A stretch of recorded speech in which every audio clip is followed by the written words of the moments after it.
இந்து வியாபாரிகள் நலச்சங்க கட்டிடத்தில் வைத்து இந்து வியாபாரிகள் நலச்சங்கத்தின் மாநில தலைவர் VP ஜெயக்குமார் செய்தியாளர்களை சந்தித்தார். அப்போது அவர் கூறுகையில், தேர்தல் நேரத்தில் வாக்காளர்களுக்கு பணம் கொடுக்காமல் தேர்தல் நடத்துவதற்கு இந்து வியாபாரி நலச்சங்கம் முழு ஆதரவை தெரிவிக்கின்றோம். ஆனால்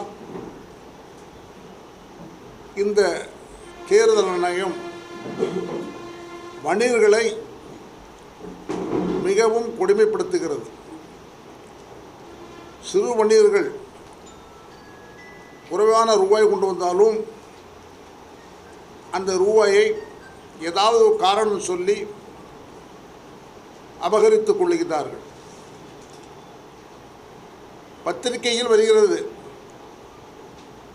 தொலைக்காட்சியில் வருகிறது. வெளியூரில் இருந்து வந்த ஊட்டியில் ஒரு பயணியிடம், பஞ்சாப் மாநிலம் என்று நினைக்கின்றேன், அந்த பயணியிடம் 67,000 ரூபாயை பிடுங்கிக் கொள்கின்றார்கள். மேலதிகாரியிடம் சொல்லி உடனடியாக அந்த பணத்தை கொடுக்கலாம், அது கூட கொடுக்கவில்லை. நியாயத்தின் வழி நடக்கின்றார்களாம் அதிகாரிகள்.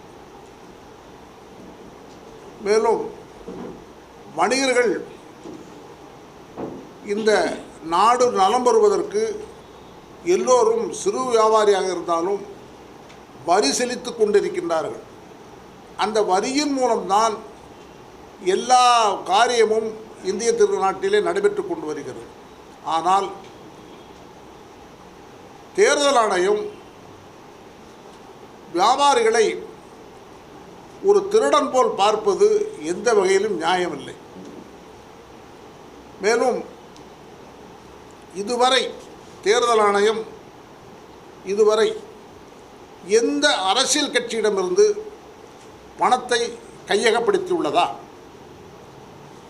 ஏன் கையகப்படுத்தவில்லை? தமிழகத்தில் இருக்கும் ஆட்சி திராவிட முன்னேற்ற கழகம். அந்த திராவிட முன்னேற்ற கழகம் இன்னும் 2 ஆண்டு பதவியில் இருக்கும்.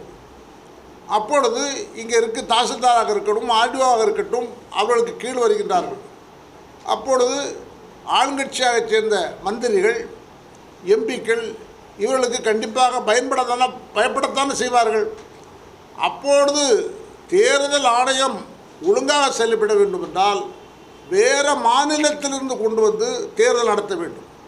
அப்படி தான் 100க்கு 100 அந்த தேர்தல் ஆணையம் ஒழுங்காக செயல்படுவதாக எண்ண முடியும். ஆனால் ஒரு கண்ணில் வெண்ணையும் ஒரு கண்ணில் சுண்ணாம்பும் என்று நடப்பது போல் இருக்கிறது. அநேக வியாபாரிகள் பாதிப்படைந்துள்ளார்கள். உதாரணமாக ஒட்டுமொத்தம் தமிழகத்திற்கு, ஏன் எல்லா இடத்திற்குமே கொலுசு செய்கிறாங்க. அந்த கொலுசு சேலத்திலிருந்து தான் உற்பத்தி ஆகிறது. குடிசை தொழில் மாதிரி உற்பத்தி ஆகுது. அந்த சேலத்திலேருந்து கை சுமையாக, அதாவது தோளில் பேக்கு போட்டு வந்து ஒவ்வொரு ஜுவல்லரி கடையில் விற்கிறாங்க. அந்த கொலுசை பிடிச்சிட்டேன் அப்படின்னு சொல்லி பத்திரிகையில் செய்தி வருது. 50,000 ரூபா கொலுசை பிடிச்சிட்டேன் அப்படின்னு செய்தி வருது. ஒரு பேக்கில் இருக்க செய்தி பேக்கில் கொண்டு வந்தாச்சுன்னா கிட்டத்தட்ட 1 லட்சம் ரூபாய்க்கு மேலே அந்த கொலுசுடைய மதிப்பு இருக்கும். அந்த கொலுசை பிடிச்சிட்டதாக செய்தி வருது. அப்போது இந்த கொலுசை வந்து அந்த வியாபாரிகிட்ட வந்து பிடிக்கும்போது இந்த வியாபாரி தேர்தல் நிற்கிறாரா, கொலுசு கொண்டு கொடுக்குறாரா? அப்போது இந்த தேர்தல் ஆணையம் வந்து ஒரு மாற்று முறை கண்டுபிடிக்க வேண்டும். வணிகர்கள் பாதிக்கப்படாதபடி ஒரு முறையை கண்டுபிடிக்க வேண்டும் என்பதுதான் எங்களுடைய கோரிக்கை. சிறு சிறு வியாபாரிகள் ஒரு கடை வீதிக்கு 3 மணிக்கு எழும்பி கடை வீதிக்கு போவான். நைட் டியூட்டின்னு சொல்லி 47,000 ரூபாய்க்கு கூட கொஞ்சம் வச்சுருப்பான். அதை பிடிங்கிட்டு போயிடுறாங்க. எத்தனை வியாபாரி தெருவில் நின்றுருக்காங்க. ஆனால் பெரிய பெரிய வியாபாரிகள்லாம் எப்படி தப்பிக்காங்க? கேட்டால் சொல்லுவாங்க, அவங்க முறைப்படி கணக்கு வச்சுருப்பாங்கன்னு சொல்லி. பத்திரிகையில் வந்து 24 மணி நேரமும் வணிக வரி அதிகாரிகள் செயல்படுறாங்கன்னு சொல்லி. எந்த வணிக வரிக்காரங்க வந்து வெளியே வந்து யாரை பிடிச்சிருக்காங்க? ஒருத்தரையும் பிடிக்கலை. ஆனால் இப்போ தேர்தல் நடக்குது. முதலமைச்சர் வந்துட்டு போனார் தூத்துக்குடி மாவட்டத்துக்கு, திருநெல்வேலி மாவட்டத்துக்கு, கன்னியாகுமரி மாவட்டத்துக்கு. எவ்வளோ ரூபா பணம் செலவழிச்சிருக்கோம்? அந்த பணத்துக்கு எப்படி காசு கொடுத்துருப்பாங்க? அதுக்கு வழி இருக்குது. எப்படிலாம் கொடுக்குறாங்க? அதை ஏன் நீங்கள் பார்க்க முடியாதா? எந்த அரசியல் கட்சியுமே இப்படி பணம் கொண்டு வந்து பணம் கொடுத்து வாக்கு வாங்கியாச்சுன்னா சட்டப்படி குற்றம். அதை பிடிச்சாச்சுன்னு சொல்லியாச்சுன்னா ஹிந்து வியாபாரி நல சங்கம் இரு கரங்கூப்பி அதிகாரிகளை நாங்கள் வரவேற்கிறோம். ஆனால் அதை விடுத்துவிட்டு வாக்காளருக்கு பணம் பட்டுவாடா பண்ணக்கூடாது அப்படின்னு ஒரு கோரிக்கையை வைத்துக்கொண்டு இந்து வியாபாரிகளை நசுக்கிறத நாங்கள் வன்மையாக கண்டிக்கின்றோம்.